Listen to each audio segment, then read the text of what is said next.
చల్ల మిరపకాయలు అందరికీ తెలుసు కదా. వీటితో పాటు నేను ఇప్పుడు చూపించబోయేది చల్లలో బెండకాయలను వేసుకొని ఇంకా చల్లలో మనం గోకరకాయలను కూడా వేస్ట్ చేసుకుంటే మిరపకాయలను ఎట్లా ఉంటుందో టేస్ట్ దానికి మించిన టేస్ట్ ఉంటుంది. సూపర్గా ఉంటుంది అనమాట. ఎవ్రీ ఇయర్ మా పెద్దమ్మ ఊరు నుంచి పంపిస్తూ ఉంటుంది మిరపకాయలు గోకరకాయలు కూడా. అయితే ఈసారి బెండకాయలు కూడా చెప్పిందనమాట. నేను ట్రై చేసిన రియల్గా అంటే ఎప్పుడు గోకరకాయ మిరపకాయలు తింటారు కానీ బెండకాయలు తినలేదు కదా. ఇట్లా వేసుకునేవి సూపర్గా నచ్చినాయి అందరికీ. కొంతమందికి మిరపకాయలు తింటే మండుతుంది కడుపులో అట్లా అనుకున్న వాళ్ళకి, లేదంటే డిఫరెంట్గా ఫైబర్ ఎక్కువగా ఉంటుంది గోకరకాయలో బెండకాయలో కాబట్టి ఇట్లాంటివి తినాలి హెల్తీగా అనుకున్న వాళ్ళు ఒకసారి ట్రై చేయండి.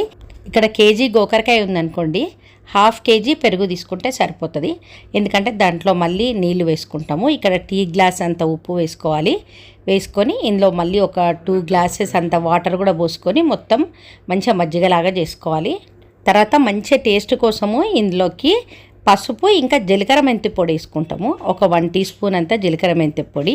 తర్వాత మనకి అవి నల్లగా కాకుండా ఉండడానికి గోకరకాయలకు కానీ బెండకాయలకు కానీ ఇప్పుడు దీంట్లోకి కొంచెం నిమ్మకాయ వండుకోవచ్చు. ఈ గోకరకాయలకి సైడ్వి ఇట్లా నారల్లా ఉంటాయి కదా, అవి తీసుకోవాలి.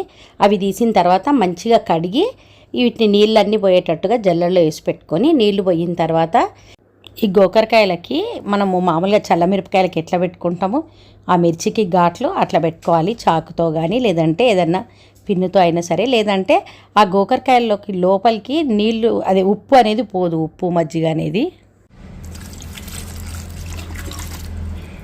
ఈ గోకరకాయలు ఈ మజ్జిగలో రాత్రంతా కూడా ఉండాలి. తర్వాత పొద్దున్న లేసి ఎండలో వేసుకోవాలి. ఈ తర్వాత మళ్ళీ ఎండిన తర్వాత సాయంత్రం తీసుకొచ్చి మళ్ళీ మజ్జిగలో వేసుకోవాలి. అట్లా 3 డేస్ కంప్లీట్ చేసుకోవాలి. సేమ్ చల్ల మిరపకాయలు ఇట్లనే చేసుకుంటాము. తర్వాత బెండకాయలని ఇక్కడ పొడుగా కోసుకోవాలి. పొడుగా మధ్యలోకి ఒకటే చీల్చాలన్నమాట ఒకటేసారి. మరీ సన్నగా చేయొద్దు, ఎండిన తర్వాత మరీ సన్నగా అయిపోతాయి. తర్వాత ఈ బెండకాయల్లోకి కూడా ఆ మజ్జిగ ఇంతకుముందు వేసి పెట్టుకున్నాం కదా, జీలకర్ర మెంత పొడి ఉప్పు వేసుకున్నది కూడా వేసి దీన్ని కూడా సేమ్ నైట్ అంతా అట్లా మజ్జిగలో ఉంచేయాలి.